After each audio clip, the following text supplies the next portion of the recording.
Today is February 11, 2013. This is Children in Justice. This is our third class meeting, and I'm going to recap what we talked about last week just to get us up to speed and then move on.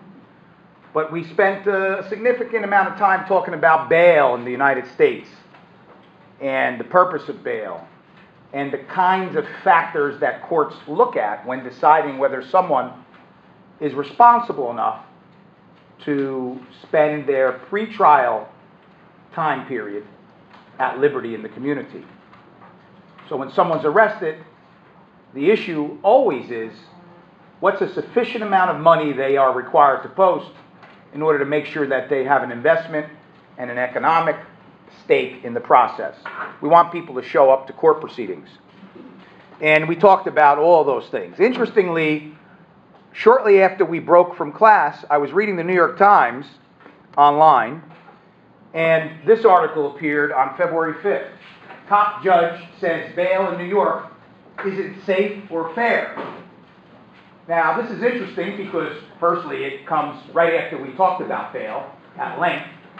And then you pick up the newspaper, and there's an article in 2013 about bail.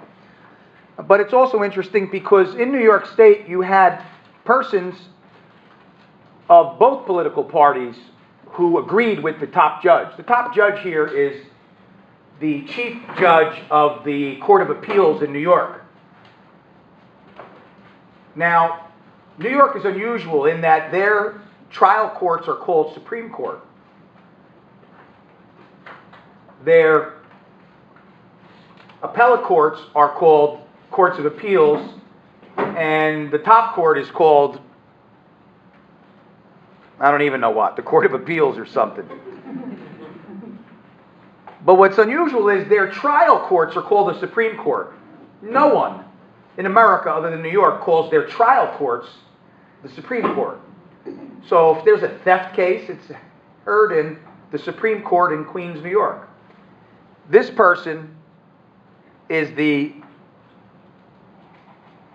Chief Judge Jonathan Littman of the highest Court of Appeals in New York. What would be our Supreme Court, but they call it the Court of Appeals. And he says things like, in his annual State of the Judiciary speech in Albany, New York is one of only 4 states that did not allow judges to consider public safety when making bail determinations. The main criterion used by judges is the risk of the defendant not returning to court for trial. Well, New Jersey is among those 4 states.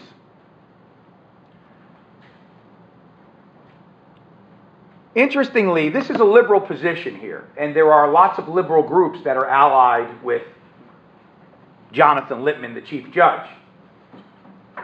And in the past, liberals, those who believed in defendants' rights and fairness and equality for all, which would think would be everybody, but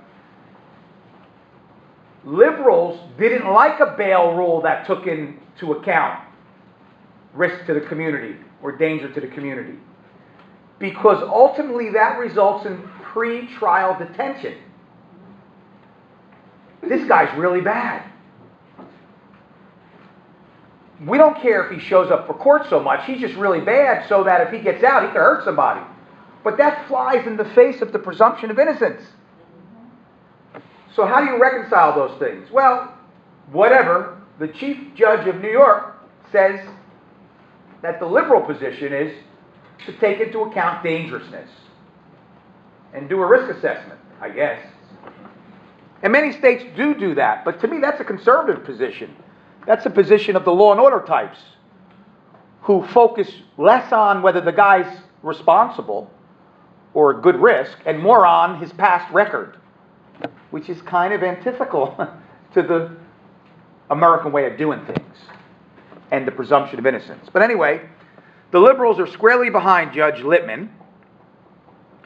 He says the bail system is stacked against those accused of minor crimes.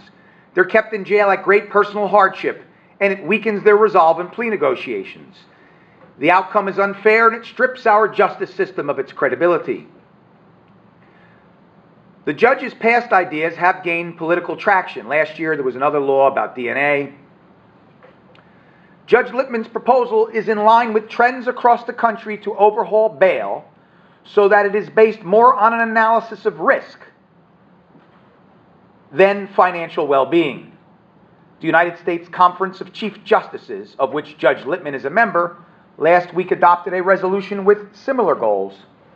There's clearly a national movement.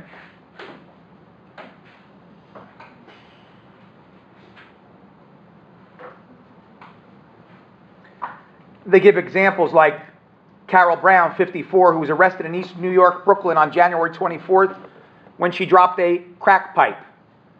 She said she was innocent, but the judge set her bail at $1,000. She knew she had no chance to make it. Ms. Brown was held for 12 days, including 8 days in Rikers Island, after her bail was reduced to $250 because the case was dropped because a lab test showed there was no drug residue on the pipe. Well, that doesn't quite mean she's innocent, you know. She happened to smoke all the residual, I guess. I mean, crack pipes don't look like, a college professor's pipe. They're very distinct. They're made of glass. They got a bulbous center. You don't even smoke pot in a crack pipe. A crack pipe is a crack pipe. It's not a marijuana pipe. But in any event, more importantly, she was presumed innocent, and that's one of the issues. Anyway, the NPR podcast I had to listen to made the same point. 2008, that's from. National Public Radio, there's a podcast on bail you had to listen to. Same thing that Judge Lippman's saying in New York about the inequity and unfairness of bail. We talked about the criminal justice system and the civil courts and the American judicial system. Remember, there are trial courts. Trial courts decide guilt or innocence, or if it's a case that involves money damages, if the remedy could possibly include financial compensation, then that's heard in the civil division. And if it's not heard in the criminal division or the civil division, what's that fancy sounding division that I mentioned last week? That's neither... Chancery. Thank you, Chancery Division. Or what we also call courts of equity. Now, the Chancery Division decides cases where money doesn't matter. Give me an example of litigation where money doesn't matter. And don't give me the Martin Luther King one, march in the parade. Give me another example. Think of something that's of sentimental value. Just use your head. It doesn't matter if you're right or wrong. But what could you file a complaint in court about that all the money in the world wouldn't make you happy about? You just want this thing done. And that's what the Chancery Division does. It gets the thing done rather than give you money. Go ahead. I was going to say, like, a dog. Like, do you have a puppy that you both bought or whatnot? Yes. I want my puppy. Yes. Maybe you're in a matrimonial case and you want your puppy. And they're like, well, listen, we can give you an amount of money for that. No, it's not the money. The money will never make you whole again. It's the puppy. Go ahead. Aren't custody funds handled in Chancery? Yes, well, the money's not going to settle that. That's a good point. You know, whether a child lives with his dad or his mom or his grandma or some other person, money's not going to solve that. In fact, the family division, where you child protection workers are in Chancery Court. When you do an initial hearing, or when you do a fact-finding, you're in the family division of Chancery Court. Because money's not going to make people whole there. It's about visitation, it's about custody, it's about, the family dog, those kinds of things. And juvenile criminals. Yeah. Well, and juvenile criminal is in the family court. And we'll talk more about that later. And we don't even call it criminal, we call it delinquency, but sure, yes. Landlord-tenant court, what would that be? Well, landlord-tenant court is typically in the special civil part, which is like a small claims court. And the remedy can either lie in law or in chancery. That's a fancy way of saying the court will either decide it in law. In law means where you can give you money, or in chancery. So you may want to throw someone out. You don't want money, you just want them out of your apartment. I'm thinking about if a landlord bought a building, and when he took over the building, he basically stated that those people who had security, they would honor the fact that there's no security. But it was told to me that a landlord, when he buys a building, he takes on all the assets and the liabilities. So I'm wondering if, the fact is that I could still go to court, one could still go to court, and, based Well, you on gave that. yourself away if it wasn't for the, if it wasn't for the highly detailed factual scenario, when you use the personal pronoun I, I'm sorry. that's okay. Well, here's the question, and let's, I don't want to hear any more about your personal situation, but we'll address what you brought up. Let's assume it's you. Could you be satisfied? Could there be a way that you can get what you want with a pile of money? Okay, so that would sit in law. That would I be, just want the deposit back. well, that's a money thing, right? So that's not chancery, right? You could be made whole again or get compensation by money. Okay. Now, if there was a particular house that your grandmama left you and it sat on the Charles River in Boston and it had a beautiful view of Yale, or rather Harvard, that's a one-in-a-lifetime thing, That's the house my grandmama gave me. I grew up in there. My brothers and sisters grew up in there. My mom grew up in there. I don't want any money. I know you can pay me to buy another house, but I want that house. Because that house has certain value that's not compensable with money. That would be in chancery. So, but all of those courts litigate. They decide facts. Maybe the other side says, in that chancery hypothetical I made up, she didn't grow up in that house, and you can't see Harvard from there unless you got binoculars. She's overstating the sentimental value. She's trying to shake me down. In the end, it's all about money.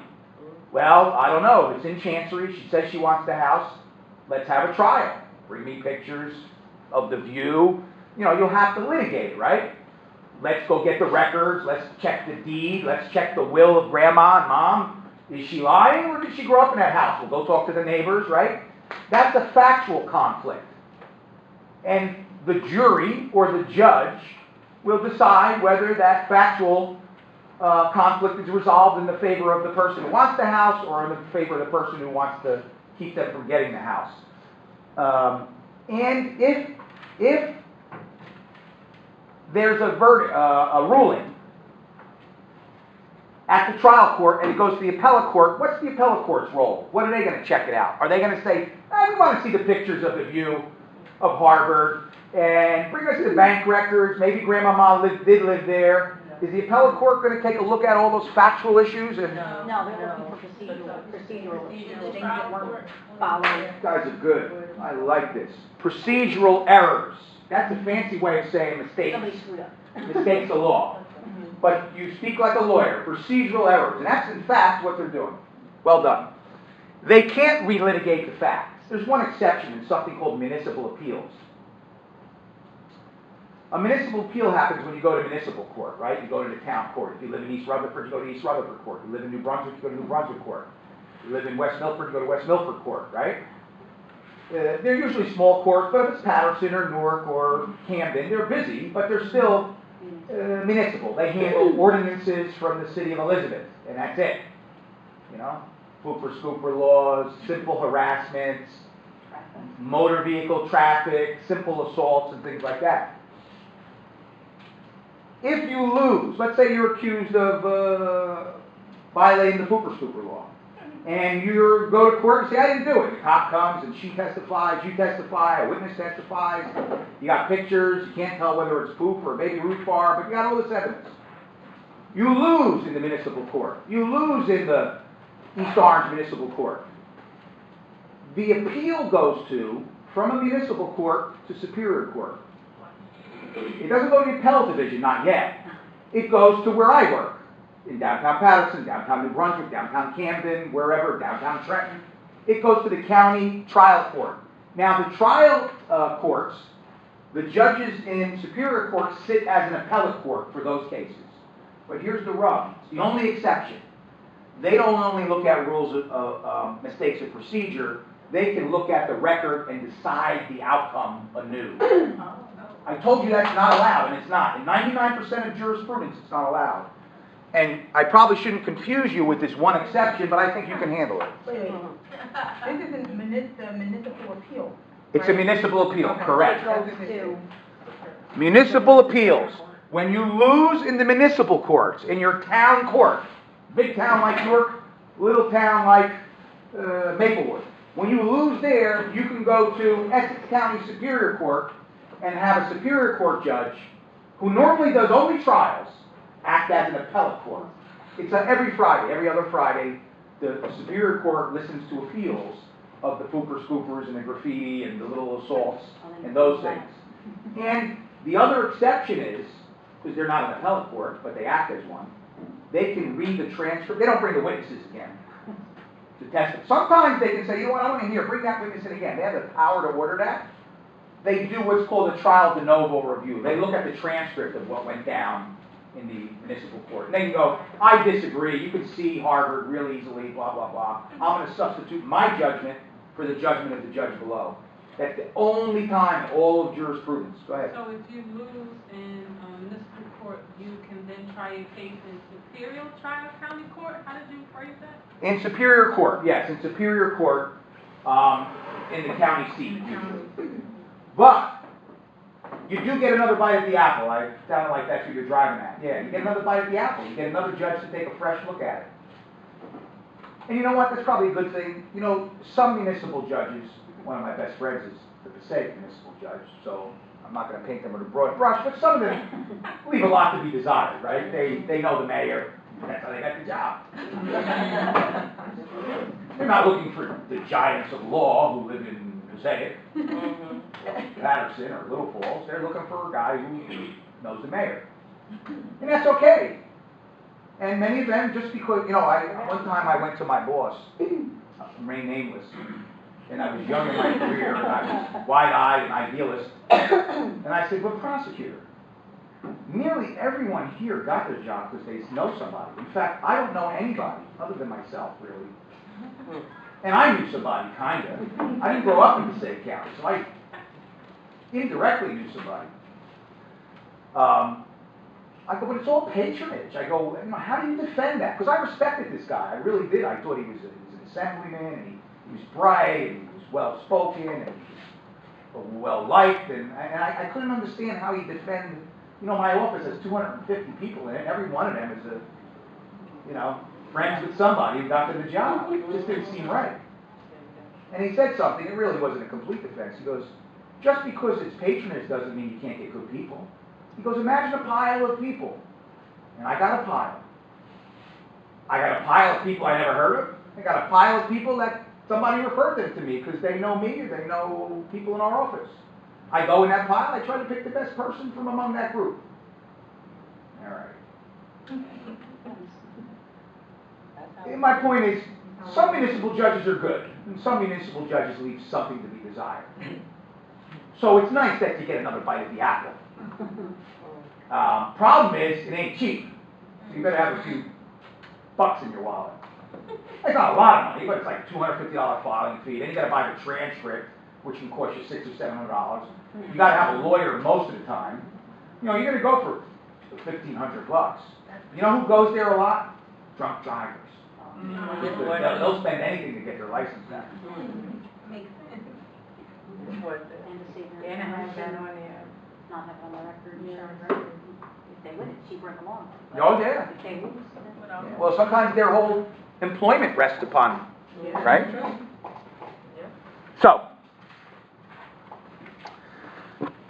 So you have the trial courts, you have the appellate courts, and then the Supreme Court. Every state has a Supreme Court.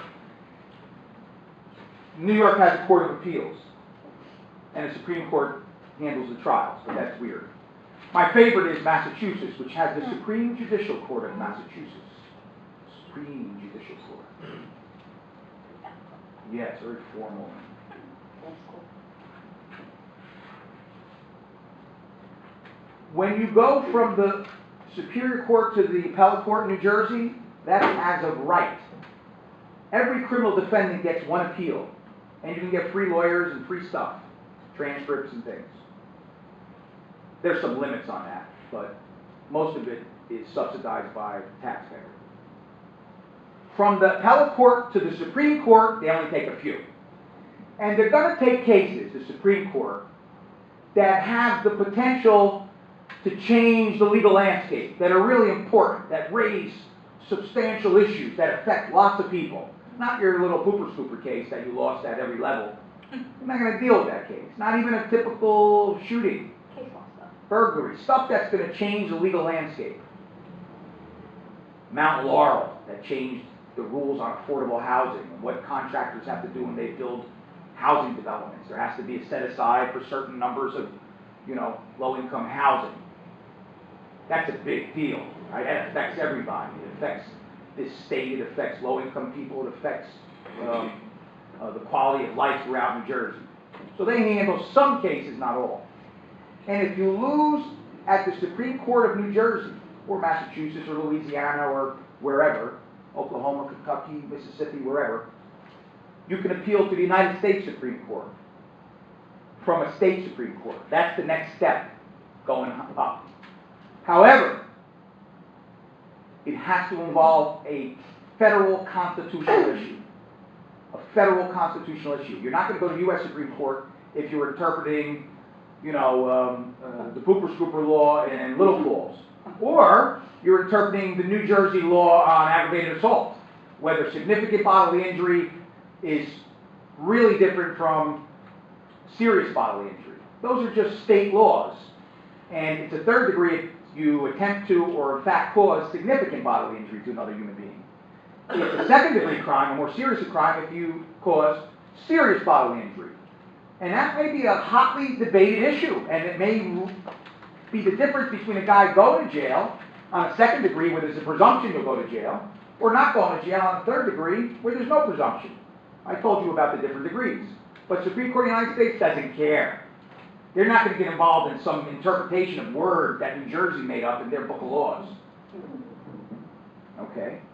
But if in some way the application of that statute violated the right to privacy, the right to freedom of expression, what if it said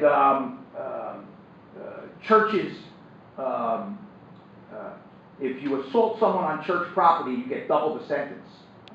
You might say, well, that seems reasonable. Churches should be respected, and it's important for communities to have zones where there's an enhanced expectation of safety by our churches. Well, now the guy said, wait a minute, you're favoring the church. First of all, church is a term of art. It usually applies to Catholicism, Christianity. What about synagogues? You're preferring churches over synagogues. Well, guess what? You can wind up in the federal courts. Why? Because the United States Constitution says there shall be a separation of church and state. So now you've taken an assault case, which I told you is a state issue, not going to wind up in the United States Supreme Court, and I turned it into a federal issue, right? Once you favor one religion or one denomination over any other, arguably, I'm not saying that that's the case. Once you can make that argument credibly, then you get the Supreme Court to hear your case of the United States of America. Yes? Quick question, does that also fall under gay marriages and things like that? Gay marriages involves a lot of federal constitutional questions. Although, very often, depending upon the state, it has to go through the state courts first. But once you go to the Supreme Court of the state, then you'll wind up in the United States Supreme Court. And gay marriage has been argued on a number of grounds, including freedom of association, including the right to privacy, including the Equal Protection Clause. It's probably the most important argument and most persuasive argument for application of the equal rights, for gay marriage to be respected in the states. Because the argument is, wait a minute, they're not letting me get married in New Jersey or wherever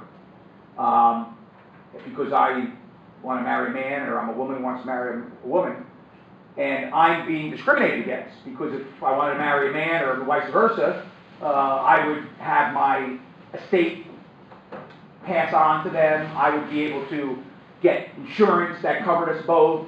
One of us could work, the other one didn't have to work. So now gay people are being treated differently and it violates the Equal Protection Clause of the United States Constitution. Now, it's not quite that simple, gay marriage, and they have, what do they call those partnerships? Domestic unions, and the anti-gay marriage lobby says, well, you have a domestic partnership, and you get all that. So it's kind of, every argument that the gay lobby says, they go, well, you get your property passes, you're able to get insurance, every right and privilege you would have. We're just not going to give you the word marriage. The religious people own that word. You know, and it matters. You know, there's arguments on both sides, whether the word marriage makes it any more special. Part of the argument is, listen, this is what we've grown accustomed to. To deny us the word marriage, even though it seems semantic, stigmatizes us and makes us feel different and less than respected as citizens of America, and we ought to be treated the same way. So anyway, I don't want to get into that. That's a thorny rose to walk around with. But certainly you would wind up in the federal courts and in the Supreme Court of the United States with the gay marriage case. So we're recapping here. I don't want to spend too much time. Let's move on from we talked about the appeals, and then we talked about the trial, right? And in the trial, the prosecutor goes first, and she will give her opening statement, and she'll say what she thinks the case is all about. The defense lawyer will respond, well, not respond, will go next, and she'll describe what a great country we live in, and how in our country we're presumed innocent, and she'll never mention the facts in most cases. And that's the way it works. And then the prosecutor puts witnesses on. Witnesses can be fact witnesses or expert witnesses. We'll talk more about that later in class. But the prosecutor puts witnesses on. The prosecutor wants to prove an immersion burn case. Suppose it's a child abuse case where the accusation is that the stepfather took the 3-month-old baby and dipped her in scalding hot water in order to punish her. Well, you need to put witnesses on. We need to prove that. We need to bring in doctors that saw the burns. We need to bring in the mother who discovered the burns. We need to bring in the triage nurse who listened to the mother and stepfather describe the injury. All kinds of witnesses will testify. When the prosecution's done, the defense can put on a case or turn around and not put on a case. They'll never turn around, you would hope, but they don't have to put on a case. I told you the Fifth Amendment says they don't ever have to say anything against themselves, whether they're pulled over by a policeman on Route 80, whether they're sitting in a courtroom.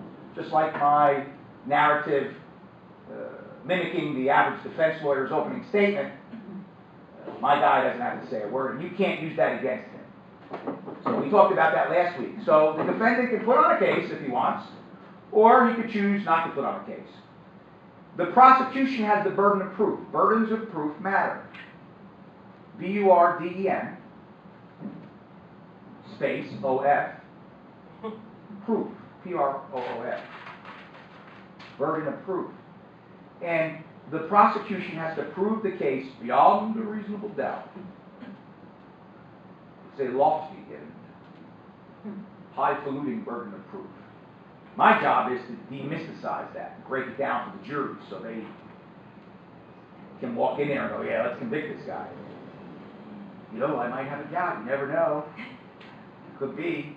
I wasn't there. Ladies and gentlemen, the moon may be made of green cheese. I was never there.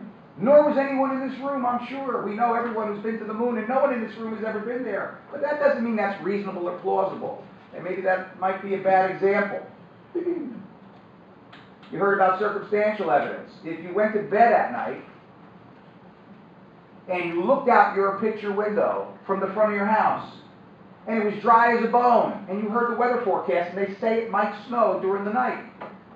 And when you woke up in the morning, there were 4.5 inches of snow. Your car was covered. The patio was covered, all the stairs in front of your house, the driveway. In fact, your whole community was covered. Now, we live about 40 miles from Vernon. They have snowmaking machines up there. A crazy man could have hijacked one of the snowmaking machines, drove it to this community right where this thing went down, and put snow everywhere. Does that make sense? Look, this isn't beyond any doubt, any imaginable doubt, any wacky or screwball doubt. It's beyond a reasonable doubt. Now, the defense wants you to believe whatever. In fact, what was the case I just read? Oh, in the Supreme Court of New Jersey this week. Did you guys read about the neglect case that went to the Supreme Court? Overturned or something? I posted it on your The cyber appellate cafe, division didn't I? affirmed it, and then the Yes. Supreme Court. Good for you. You're getting points today.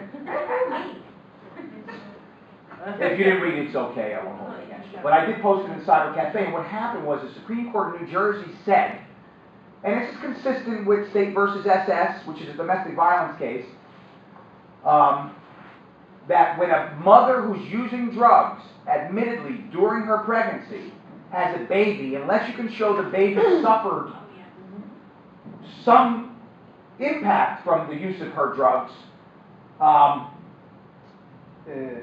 you cannot hold her, you cannot make a finding of abuse or neglect. Because the fetus is not a living child. Right. In part, this rests upon the abortion case, Roe versus Wade. In part. But that's not why I'm bringing it up. The defendant in that case went to trial, and she said, I should open it up. Used it 2 days before she gave birth or something. No, she said that the cocaine spilled on her lap, and she Oh, sneezed yeah. and shot up her nose. Yeah, we always get it. I think But it's cocaine, man. It's actually shoot in the air in your nostril. In your nostril. I think she admitted to using it 2 days before, so her baby tested positive. Well, yeah, she might have done that too. Let me not disparage this poor woman. Oh, and she blames the positive marijuana test on secondhand smoke. Secondhand smoke. Yeah, man, she was in the wrong place at the wrong time twice. I was waiting in line, and they were smoking weed. And I told them to leave, they wouldn't leave. I called the hotline, they told me they would How is that gonna, like, Here's my post. Words matter. When words matter, I called it. Yeah, words matter. And this was a good reason I posted it was we talked about language and how words matter. And here you had this case on February 6th. The baby boy was born in September 2007, tested positive for cocaine, was otherwise healthy and discharged within 2 days. When questioned, AL denied using cocaine while pregnant and said she ingested it 2 days earlier. Yeah, but even then, it was 2 days earlier, but it was a wacky scenario. She ingested it 2 days earlier when a bag of cocaine held by a friend spilled on her. She also blamed a positive marijuana test on secondhand smoke. A judge called those explanations preposterous and agreed with Dyfus that she had abused and neglected the child. The appellate courts upheld the ruling in 2011.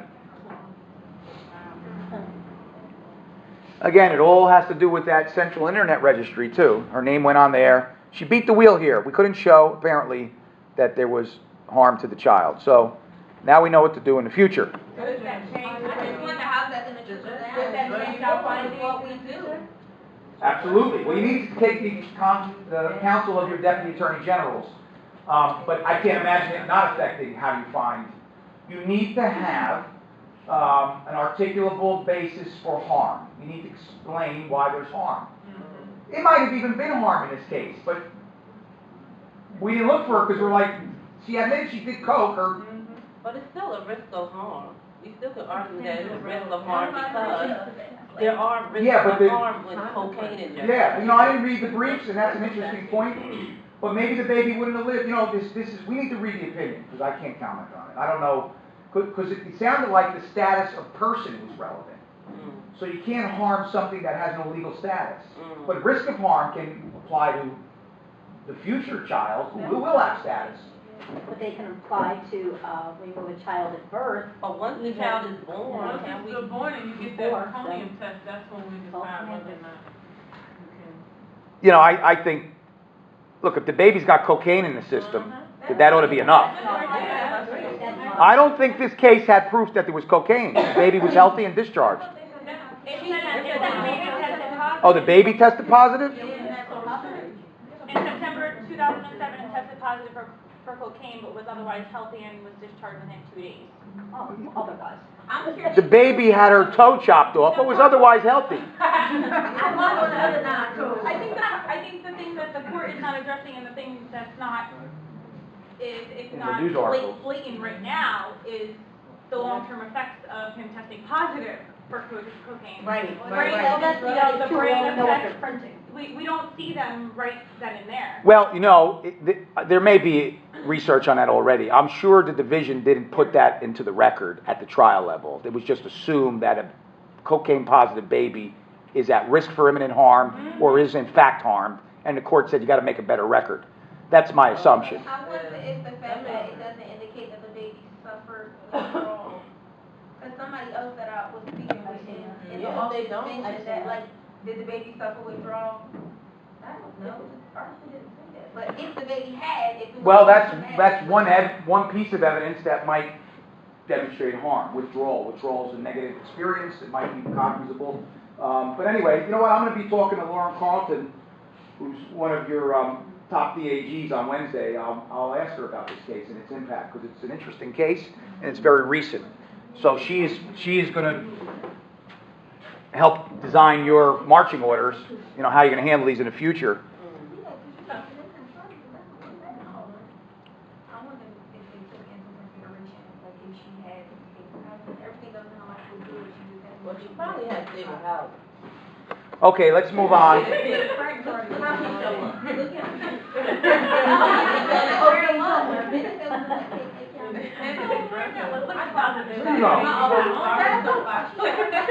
Rather circuitous route. She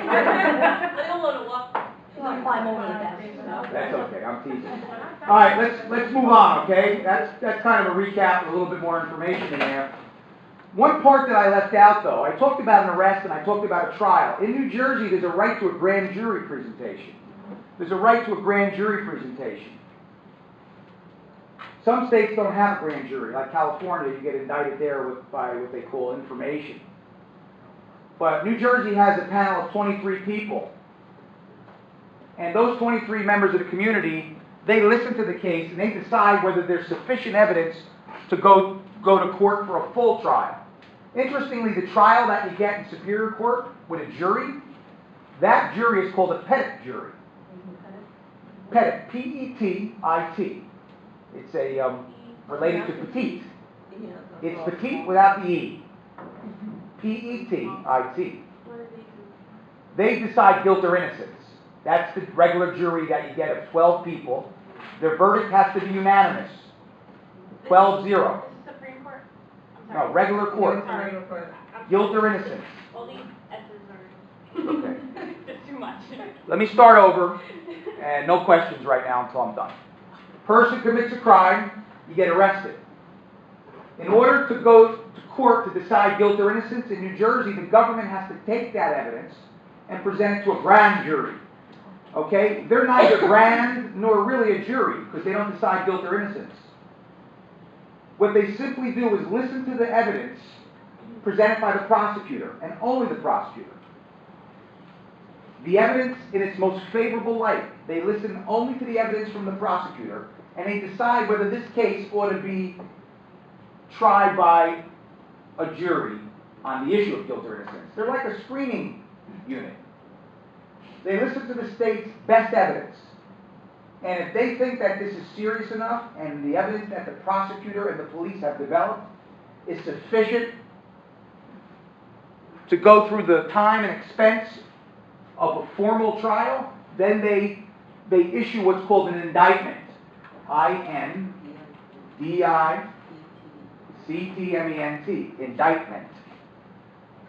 That indictment is the new charge. That's the new charge that tells the accused he's gonna have his day in court in front of a jury that decides guilt or innocence.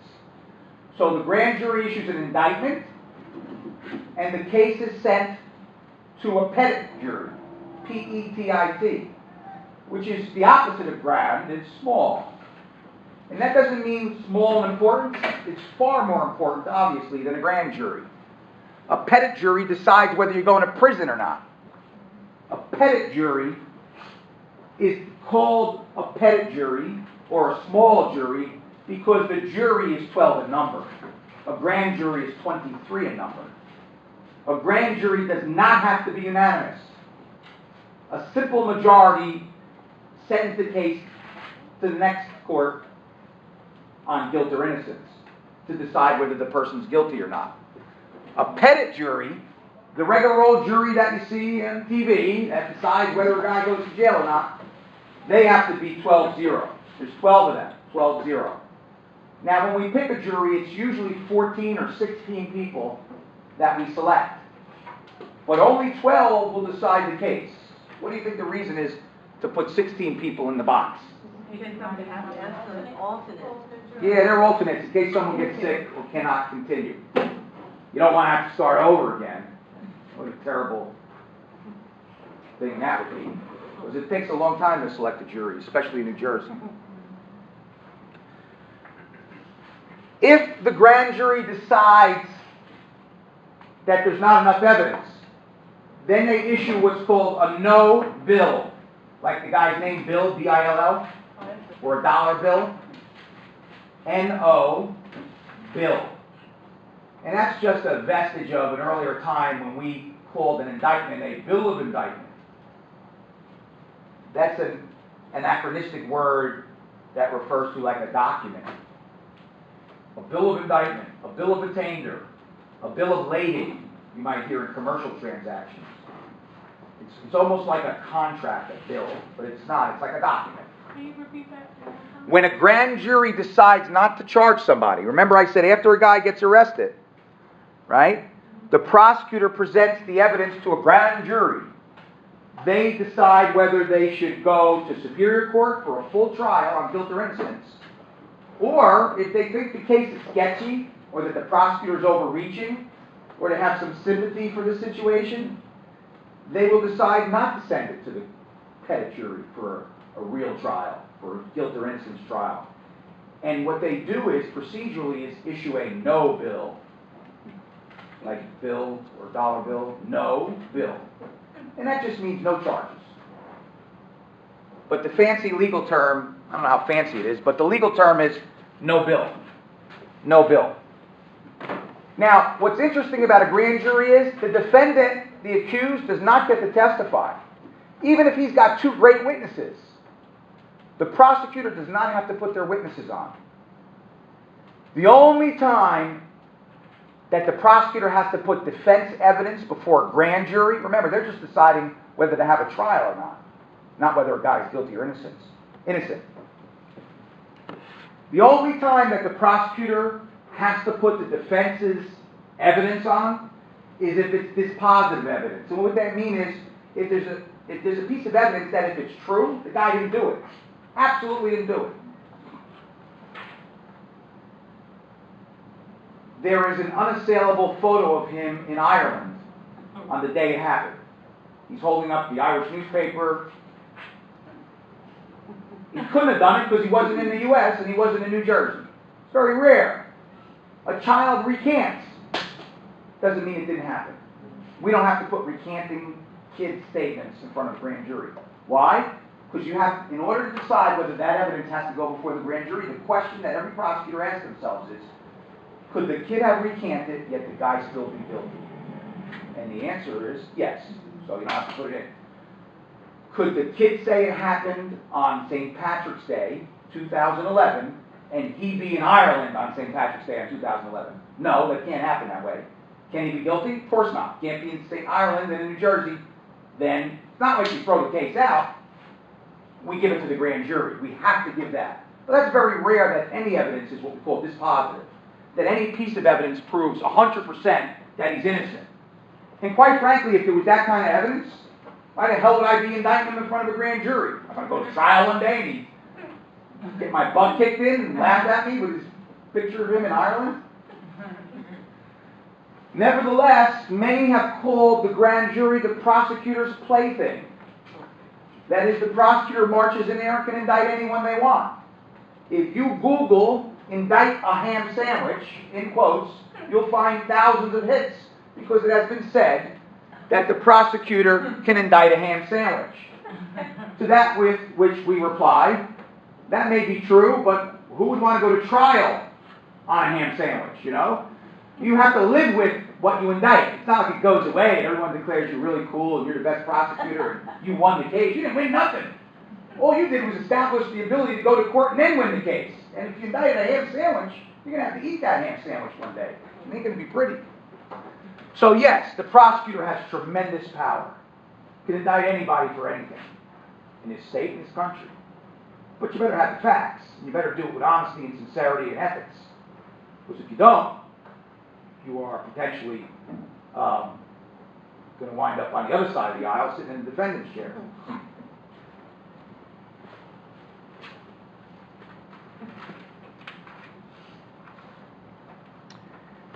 This is New York State. You know the Law and Order television series. Now, their grand jury, they use a grand jury system as well. And it's very similar to New Jersey. Grand jurors can answer questions. I ask questions, by the way.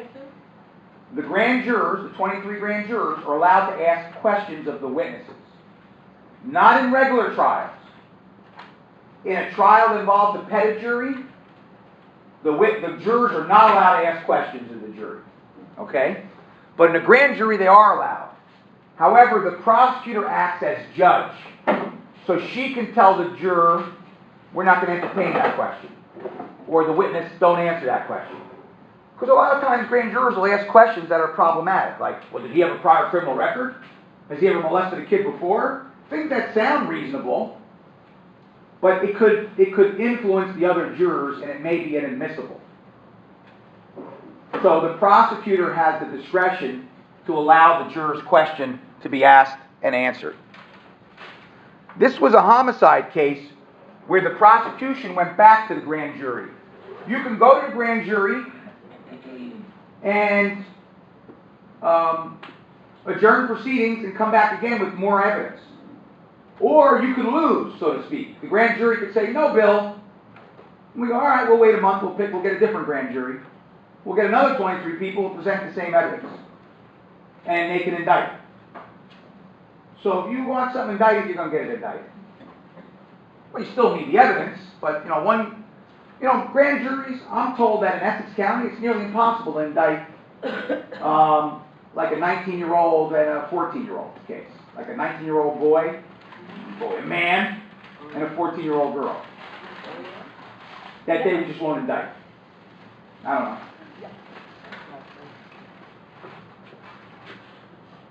Why? They think that it's, I don't know, you'd have to ask them, I guess, but I assume that, they think that she was complicit, the girl, that in modern days that's not that significant an age disparity, and it's not. If he was a year younger, or she was a year older, it wouldn't even be a crime.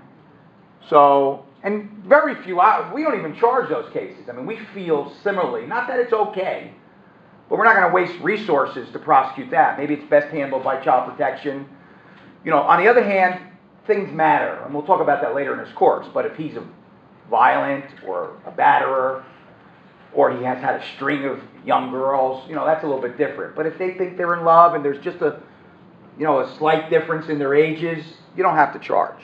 That's pretty much the conversations they have when they come up, is just that nowadays the age gap is not that big of an issue. Right. So.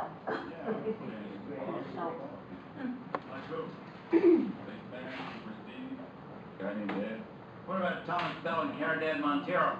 They were there. Daniel Smith, otherwise known as Igor? And two. Did he say anything to Mr. Bell or Ms. Montero? Might have. Let me remind you, Mr. Stillman, you answer these questions or you will be held in contempt. Yeah. Igor said something to the kid. I didn't hear what he said. Did Mr. Bell say anything to Igor? I couldn't hear. Did you see his lips move? My view was blocked. People were standing around. Around his face? The collar of his jacket was up. Did Igor touch Mr. Bell? Not that I saw. Mr. Stillman, did Igor kill Thomas Bell? Nope. If your view was blocked, how can you be so sure? Because I killed him. You know about your name, Stiletto? That's what he calls himself. Others call him Stinky. Did you see him in the bar that night? Yeah. So? He says he killed Tommy. But he doesn't have the guts to kill a cockroach. And if he says he did it because Igor and his friends made him, he is just as scared of them as I am. Fine. You're testifying tomorrow. The can opener thing was on the bar. Igor picked it up and stuck it in Tommy. I saw him. Then I ran out. That's all I know. Thank you, Ms. Montero. I have no further questions for this witness. Yeah, Mr. Lang? I have a question for this witness. She said she recognized this guy Igor because he was her old boyfriend. Did they part on good terms or what? As your legal advisor, I instruct you the question is immaterial, and I decline to pose it. Ms. Montero, excused, and we'll take a little break. Mr. McCoy. Yeah. The reason I asked, We're off the record now, Mr. Lang. it's fine with me. It's just some of us aren't so sure about this Igor. We're still thinking maybe he's the other one, that one who confessed. Okay, thank you. You think that question was a lucky guess? You're kicking all the tires. The confession does make an impression. You want to take it to a different grand jury? No, I'd like this grand jury to hear a completely convincing account of how and why Igor did it, because that's what I want to hear. So you see some examples of what I talked about, right? He's the only person in the room. There was a break in the proceedings. He came back with another witness. He's questioning people who are under oath, right?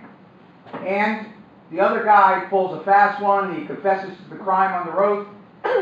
They don't believe in the integrity of that confession. They bring in another witness. A juror has a question. He declines to pose it as their legal advisor. He's the only one in the room. He's the judge, he's the prosecutor, he's the lawyer for everybody. And his colleague, who's also there, an assistant district attorney for the state of New York, she says, do you want to do what? Get another grand jury.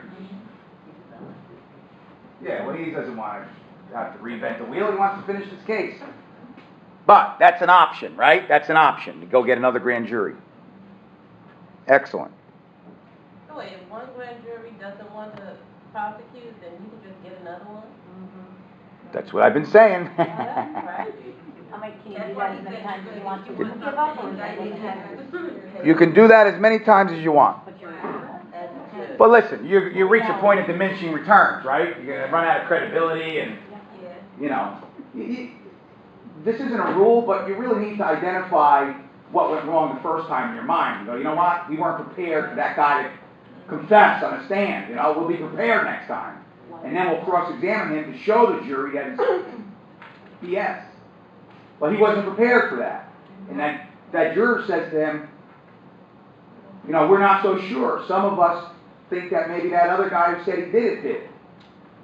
So his colleague's like, why don't we just go to another panel? And he's like, no, I think we can prevail here. And what I'm suggesting also is that if you're going to go to another panel, you need to identify what it is that this panel just missed. And are you going to get a different result in front of the new panel? What would change? You know, sometimes panels are just full of a couple of people that are just kooky. You know, and they influence others, or they're disruptive.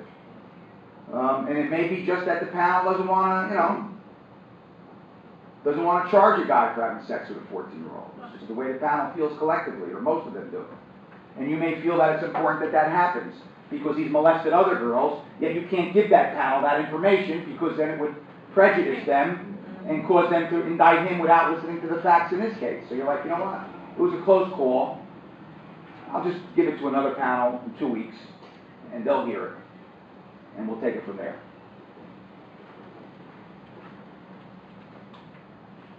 So the grand jury acts as a screening body and decides, the grand jury decides whether to file formal charges against somebody. Okay?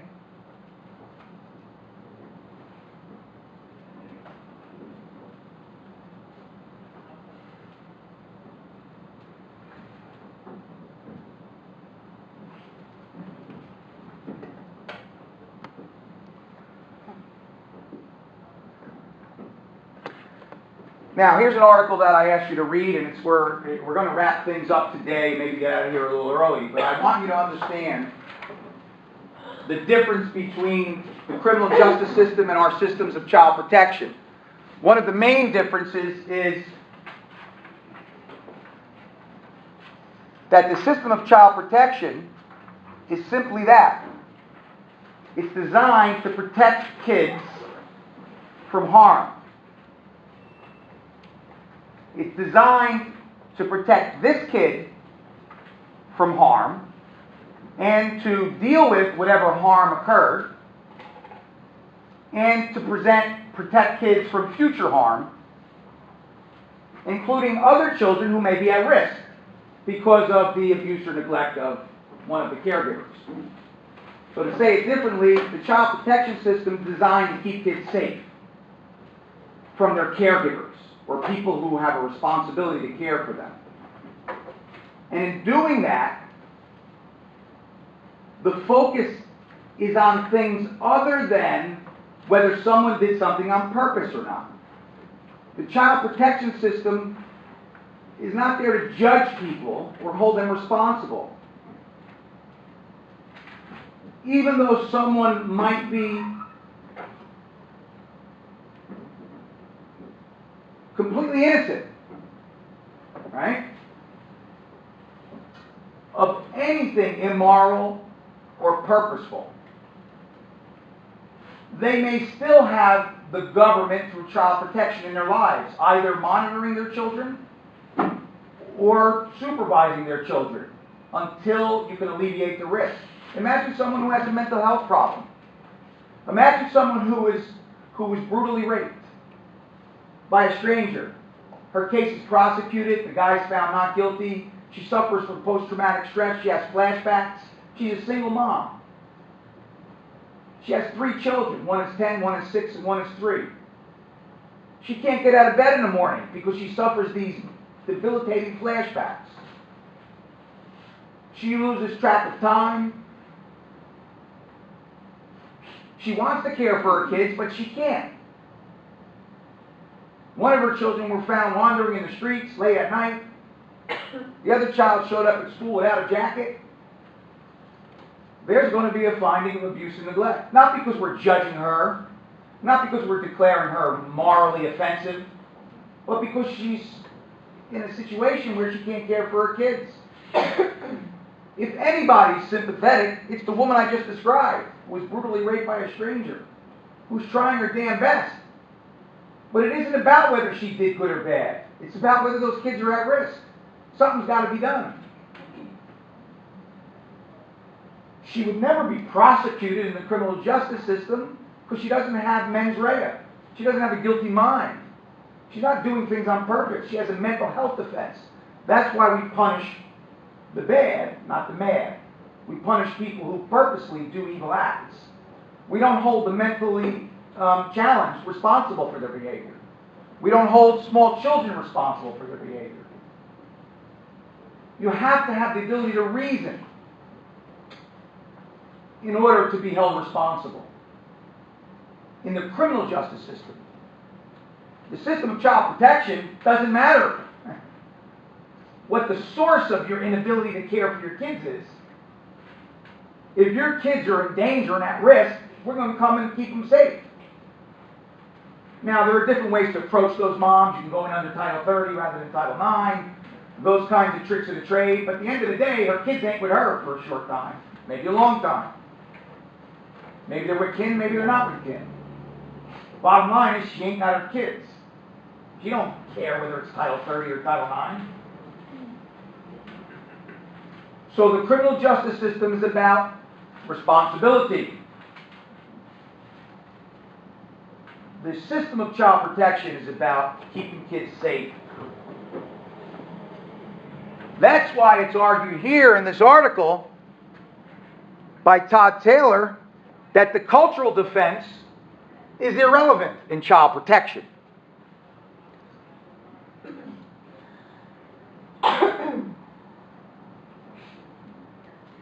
Unlike child abuse and neglect, the cultural defense is easily defined. It's an affirmative defense asserted by immigrants, refugees, and indigenous people based upon their customs or customary law. A successful cultural defense would permit the reduction and possible elimination of a charge with a concomitant reduction in punishment. In order to assert the defense, the defendant must have been socialized in a distinctly different culture, and this foreign culture must encourage, or at least sanction, the behavior which has been deemed illegal in this country. In other words, there must be a direct conflict between culturally acceptable behaviors. The rationale for the defense is that an individual's behavior is influenced to such a large extent by his or her culture that either the individual did not believe that his or her actions violated the law, or that the individual's cultural upbringing compelled him or her to act in violation of a known law. In admitting evidence which furthers a cultural defense, the rationale for admitting evidence which furthers a cultural defense is based not only on a desire to be culturally sensitive, rather it is rooted in the desire to apply the law in fair and equal manner. Now, that cultural defense in the criminal law is admitted on a case-by-case basis, okay? But in a system of child protection, the courts and the system is not interested in what motivated you, primarily. We're interested in that in the end because that helps us understand future risks, right? You know, if a woman can't get out of bed because she suffered PTSD because of a prior rape, we're interested in that, but that doesn't drive the decision making. It's all about risk. So we're interested in what kind of disorder she has and how it affects and impacts her, what the prognosis is, all because we want to figure out whether the kids are at risk and how long we need to, keep them separated from their biological mother. And what we can do to alleviate it. She may need counseling and other help managing her household. So we're not there to punish her, right? But if she says, in my culture this happens all the time, who cares? We don't disparage cultures, but it's not in the game here. It's not that important. Because we're not judging her. I'll give you a couple of examples. A case came in right after we began this course. May even be one of yours if you're from Passaic County. We're in the middle of working it right now. And I'll teach you a little bit about how to handle these cultural defenses, in my view. Child goes to school. Child says a boy. It's about 9 years old, 4th grade. Writes a story saying that his father's a bad man. Something like that. The teacher questions him about it after class, and he's like, he's a really bad man, he belongs in jail. And the teacher's startled by this assertion. She says, well, what makes you say that? I can't tell you, it's really, really bad. Well, eventually we learned that he has been putting his son's penis in his mouth. And this has happened on multiple occasions. And at least once his mother held his arms and legs down while his father put his mouth on his penis. And that he does it to his little brother. Eventually, we interview the boy. He comes to the advocacy center and he tells us this, and he's very capable. In fact, sadly, he's about the most logical and most competent human in that family. He's got a little brother. His little brother agrees, but says I never saw him do it to my brother, but he touches my wiener and plays with it, but he never put it in his mouth. So the little brother says what he says. The mother, we hadn't talked to the target yet. We did this all one day, as we typically do. The mother comes in and says, oh, he doesn't mean anything by that. We're from the Dominican Republic. In our country, that's an act of affection. Now, Giselle is the interviewer. She's Dominican, and my secretary's Dominican. And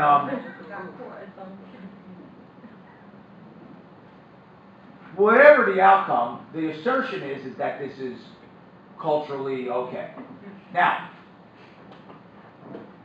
I've had cases before where people have pinched the penis, pinched the testicles, tickled the testicles, and even then we've taken a very assertive posture with them. And we reject that as a cultural defense. Now, they can sell it to a jury, and it may even be culturally okay, but we're going to go forward with it, let a jury process that information. However, that seems mildly, I don't say mildly, more reasonable than just putting the mouth on the penis. Because I know in my culture, I'm Italian American, I know, Italian grandmothers like to squeeze your cheeks. They might even squeeze your butt and say, look at mommy, grandma's coolie, or little butt. Maybe a little butt that way. They might even bite you on your butt. So who am I to say, well, pinching the little polinis, the little testicles? It's not that, arguably, a little not that different from what I can imagine in no culture where you put your mouth on your children's penis. And if it is, sell it to a jury. We'll go to a grand jury. We'll see what they say. But what you need to do with cases like that is, the first of my cultural defense cases happened early in my career where we had a guy who worked for Thomas's English Muffins. He was like 36 years old. And I think what was attractive to most bystanders in the courtroom was he was really short. He was a little dude. And he looked like a little man. Well, he's a little man. He looked like a man to me, but he looked like if you look from behind and he wore little sneakers, he looked like a boy. But I had nothing to do with anything. He was 35 years old. He worked at an English muffin company. And he was sleeping with a 14-year-old. And this was a friend's kid or whatever. And he was like, but look, in his country, he was Peruvian. In Peru, it's very common for middle-aged men to have sexual relations with 14-year-old girls. It's acceptable. Now, he's not trying to beat the case. He's just trying to get mitigation. That he should be treated less severely, maybe get probation, maybe not even be charged. Maybe DIFUS tells him don't do it again. Well, we were having none of that, but, so what did I do? I call up a Peruvian guy I know. And he says, you know what? He was a clinician too, he was a bright guy, he treated sex offenders. He goes, Joe, he goes, look, I'm not saying that things like that don't happen in the mountains of Peru and some of the rural areas, no different than people do things in the rural areas of America, rural West Virginia and rural New Jersey. People engage in behaviors that the government doesn't sanction, but we know about it. He goes, but that is not the norm in Peru. I mean, nobody, 35-year-old men with 14-year-old girls, bragging about it in Lima or anywhere else in Peru.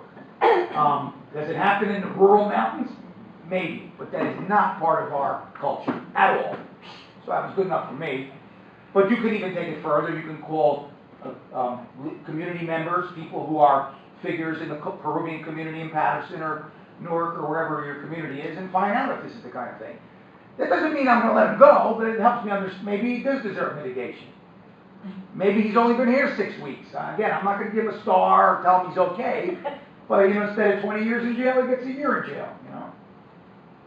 Well, what about the fact that the child felt violated and was articulate enough to bring it to the attention of everyone else? Shouldn't that matter overall? Very well put. You're right. That's why he's not going to get a free pass. This is not only about him, it's about her. It's about the exploitation that she experienced. No doubt about it. We had a case, like, I resolved it about a year, maybe 2 years ago. A child is very sad in her class. She lived in Central Jersey. And her teacher notices it. And she was a really good student. And the teacher's like, what's the matter? I'll call her Daniela. Daniela, what's the matter? What's the matter? You seem so different. Your grades are not what they used to be. I don't want to talk about it. I don't want to talk about it. Finally, she discloses that her mother brought her to a ceremony involving an offshoot of Santeria called Palo Mayombe, which is a dark art, quote-unquote, religion. And in this ceremony, in order to protect her from the evil spirits, she was taken to a strange family in Patterson where they took off all of her clothes, and while she was naked, they carved the sign of the cross with a razor blade in her back. and on her shoulder and a couple of places, enough to draw blood. And then they poured frigid ice water over her naked body. They threw a white smock on her. By the way, there was like another dude from the community who was going through this, and her mother went through it as well. Her mother brought her there. And then they brought her to a ritual sacrifice where first they slaughtered in front of her. They cut from the throat to the anus the belly of a chicken. And they sliced out its heart. And they, because it tasted a little better, in defense, the mother pointed out that it was dipped in honey. They took the beating heart out of the chicken, stuck it in a pool of honey, and had her eat it. And then, in the tail end of the ritual, they brought in what the child describes as, sadly, that's when they killed the baby goat. They brought in this little baby goat, and then they chopped its head off and lifted it up, blood spurting all over the room, and they performed some ritual with the head of the goat around the girl.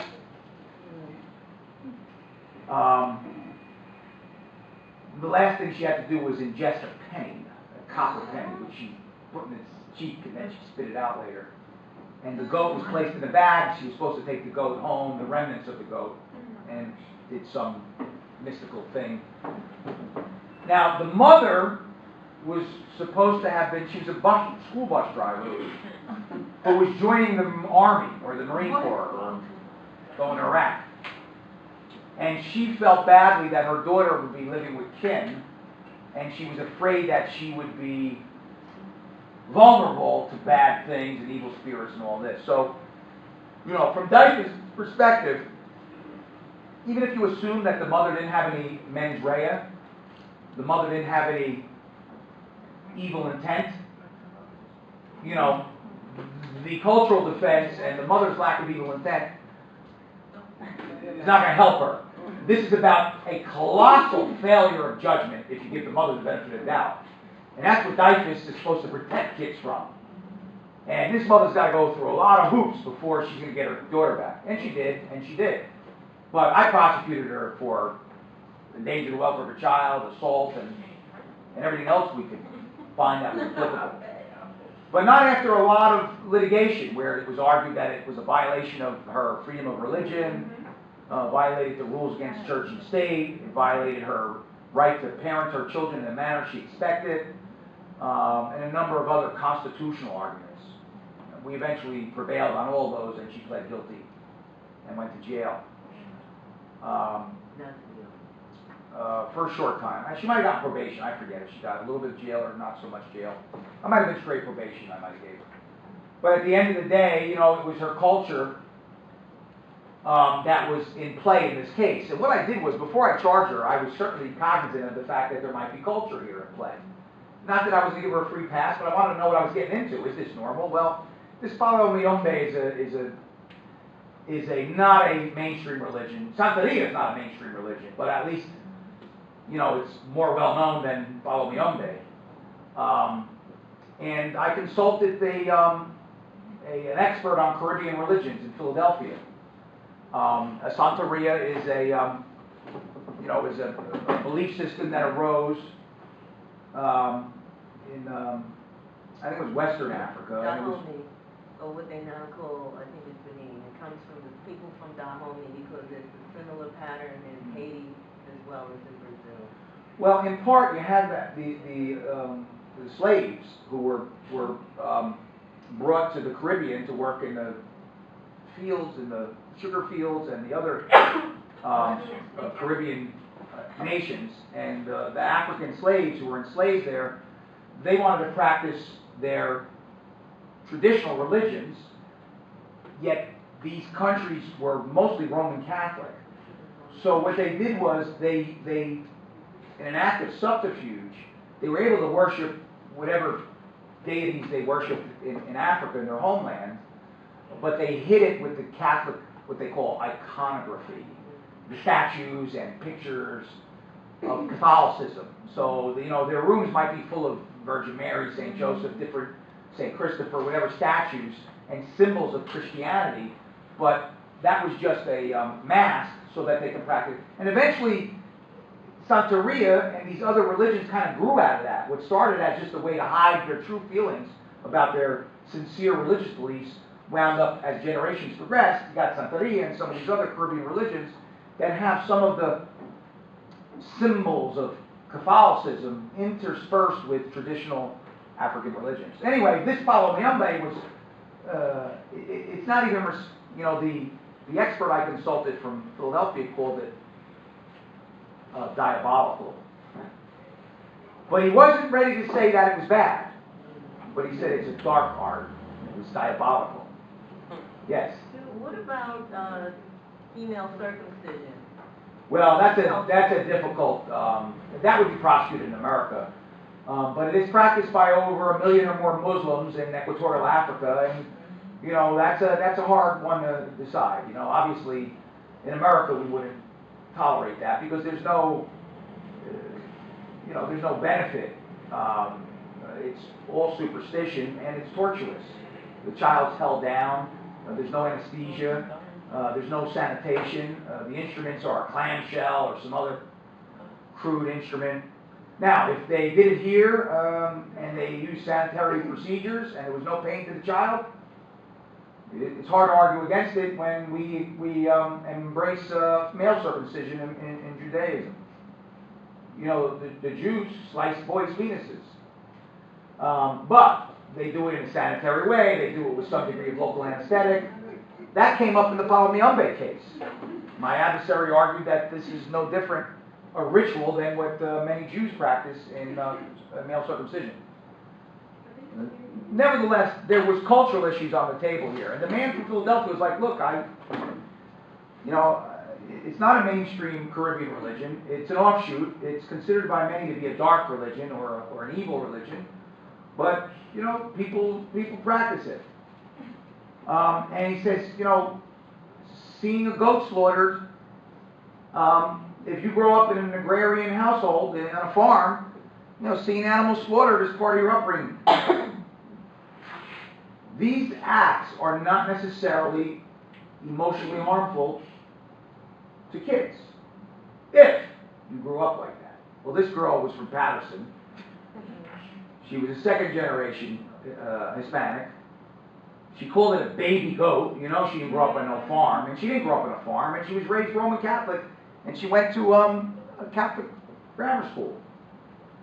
This Palo Mayombe came up when her mother met some dude at a bar who practiced it. Maybe she had a few gin and tonics, and she's like, I'm worried about my baby when I go in the army. Come up to Patterson. We'll protect her from the evil spirits. Not good judgment. But culture comes up now and then. They're very rare cases. They can be quite interesting. The key is to be fair and impartial and be respectful of culture. It doesn't mean you're going to walk out in Passaic County, but I'm going to know before I get involved in litigation whether the culture is legit or not, whether it's legit as being represented by the defense, and whether this defendant is worthy of mitigation. I'm not going to go in there insensitive to that. Go, who cares about you and your culture? We don't have mess with 14-year-old girls in America. That's not being professional, that's not being sincere, and that's not being a good prosecutor. So you need to understand. You need to reach out to community leaders that understand this culture. And if it's legit, then you treat it fairly, and you treat it with respect. And people will respect you more. And you'll be held in higher esteem in the community. And community leaders will work with you in the future if you have cases from their community than if you're just a bull and steamroll people because you can.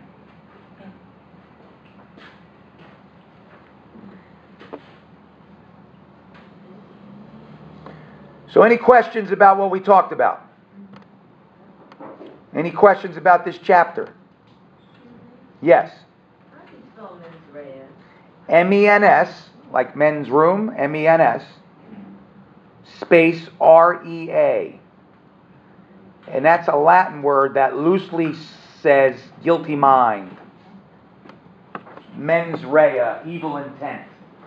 Evil intent. Yes? Is there like a time frame that you have to indict somebody between the time they're arrested from the crime until? Yes.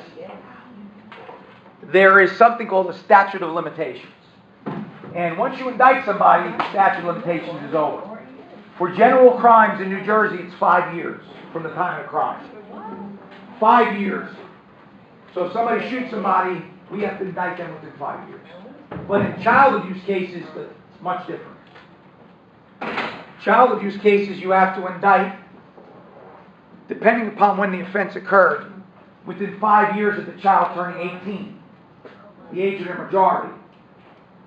And since 1996, if it's a penetration case involving sexual assault or aggravated sexual assault, there is no statute of limitations. Bless you. So if a girl was sexually assaulted in 1997, when she was 22, when she was 12, that could be prosecuted at any time, forever. But not fondling and lesser offenses. They have to be tried within 5 years of the child reaching their 18th birthday. So 23. Fondling, endangering, we read what endangering means. Engaging in sexual conduct or causing a child physical harm that would make them abused or neglected, as defined in Title IX. We looked at the endangering statute, Class 1. That statute, 18 plus 5, until you're 23. Penetration, rape, fingerings, digital penetration, no statute of limitations if it happened after 1995. 96. It's a little more complicated than that. We don't need to get into it. It could even happen earlier, but that's the general breakdown. Yes? I just had a quick question.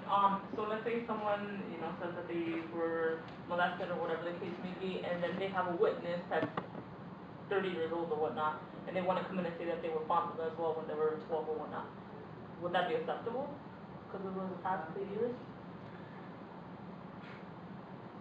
If one witness meets the statute of limitations, but the other one doesn't, now I understand, you have to be 18 plus 5, or there's no statute. What's your hypothetical? There's two people. Well, there's one person that said it, they're like... One person that what? You kind of mumbled, I'm sorry. Go ahead. A person that's 12 years old or whatnot, a child, that said something, and then let's say someone that's 30 years old, like a priest or whatever, they want to come in and say, well, I was fondled when I was 12 too, but they're old enough already. They'd still be good as a witness to come in? Well, they could be a witness to what happened to the 12-year-old, but they can't have their case prosecuted For themselves. if the crime occurred before 1996. If the statute expired, then they have no case. Doesn't matter if they're a witness or anything. Each person's individual. If that 30-year-old man was molested in the 1970s, couldn't be, 30s, molested in 1990, right? His case is expired because he would have had until he was 23. So you just apply it to the person. That's better than the old rule. The old rule used to be 5 years from the time of the crime. So if you were molested when you were 5 and you didn't find the courtroom door by 10, you had no case. At least now you have until you're 23. And it's been abolished in most cases. New Jersey's very progressive. We don't have a statute of limitations anymore for rapes and aggravated sexual assault or sexual assault. Any other questions about the course learning modules?